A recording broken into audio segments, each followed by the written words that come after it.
Guys, for today's video, pag-uusapan po natin ay si Home Credit Cash Loan. Pag-uusapan po natin to kasi meron pong isang subscriber na nag-email po sa akin and asking for my help to study the loan offer na nakuha niya from Home Credit. So, titingnan po natin kung good deal ba po itong in-offer sa kanya. And let's have some comparison with other lending service na meron sa market. So, samahan niyo po ako, sit back, and let's discuss. Coming right up.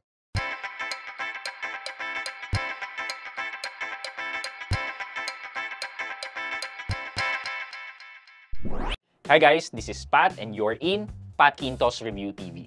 So if you're new here in my channel, I do reviews about personal finance na meron akong experience or meron na akong knowledge na ginawan ko na yan ng videos and playlist na makikita nyo dito sa taas. At kung bago ka dito sa channel ko, you may want to consider subscribing to my channel. Okay, so basahin po natin, but the sender wanted to be anonymous po. So hindi po natin papakita ang kanyang pangalan. Okay, ito po yung message niya. Hi Pat, I'm one of your fans. May I have just a request to review my cash loan offer? I don't know if this is reasonable or not. Please give me advice if i-grab ko ba or hindi. Thank you. Below is the screen record sample that is available for me from 6 to 36 months tenure. And then nakausap ko naman po siya and nagbigay po siya ng explicit approval na pwede ko namang i-review. Just let him stay anonymous lang. So, yeah. First and foremost po, i-check po natin kung ano ba tong cash loan offer ni Home Credit. When we go to Home Credit website, ito po yung makikita natin regarding cash loan. Ito, sabi niya, get a quick cash loan online. Need money for your financial goals or unexpected expense? Home Credit can help. Enjoy competitive interest rates and flexible amount for your needs. So, yan po yung information. Pwede kayo dyan mag-fill up, then submit. Meron silang cash loan calculator. So, basically, may same na calculator din sa loob ng Home Credit app na yun yung pagbabasihan ng video natin.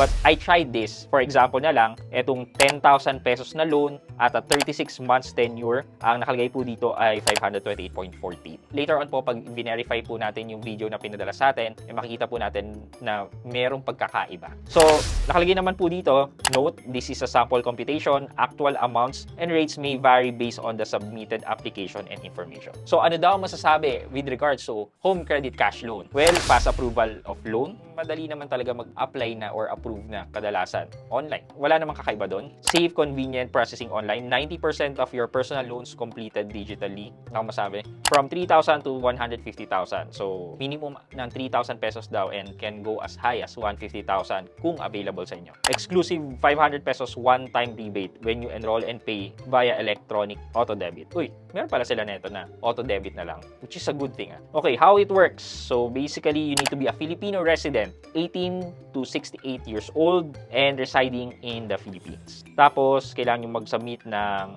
IDs. So, yeah, normal naman na yan. Yeah, so basically, masasabi ko naman na legit naman po talaga si Home Credit. Wala naman po tayong doon, alinlangan doon. However, yung question natin dito is, how good is the loan offer sa kanya? So, punta na po tayo dun sa video na sinend niya sa atin. So, ito po, 10,000 pesos yung loan amount na kaya hanggang 88,000 pa nga. Pero 10,000 yung binigay niya sa atin as an example. We're after dun sa 36 months kasi longer tenure. For a 36 months, it's 596 per month. So, kung i-compare natin yan quickly dun sa calculator kanina sa website ni Home Credit, 36 months at 10,000 pesos ay 528.14.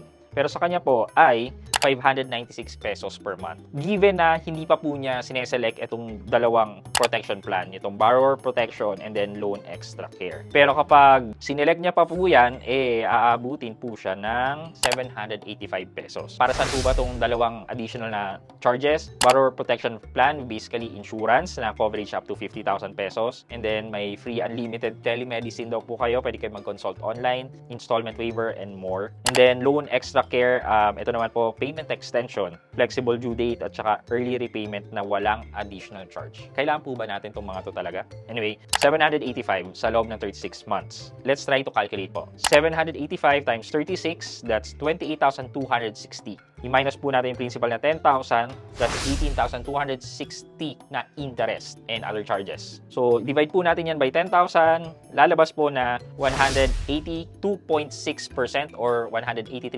po ang interest and service charges po. But this is 36 months. So, i-divide po natin by 36, lumalabas po na ang monthly interest charges and other charges ay nasa 5%. Kung multiply po natin yan by 12 para makuha yung APR, nasa 60.87%. Comparing this with Belize, si Belize ay nasa 40-something percent, 42 to 47%. Si Atome nasa around 72%. Kung between Atome and Home Credit, mas mura kay Home Credit at 60%, 61%.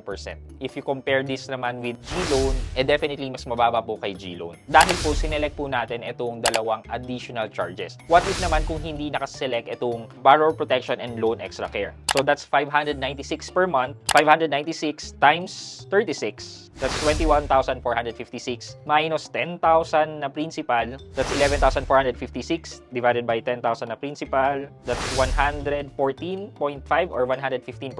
Divide by natin yan sa 36 months. Lumalabas lang po na 3.18% per month. Medyo mababa po to I-multiply natin by 12, yan, nasa 38%.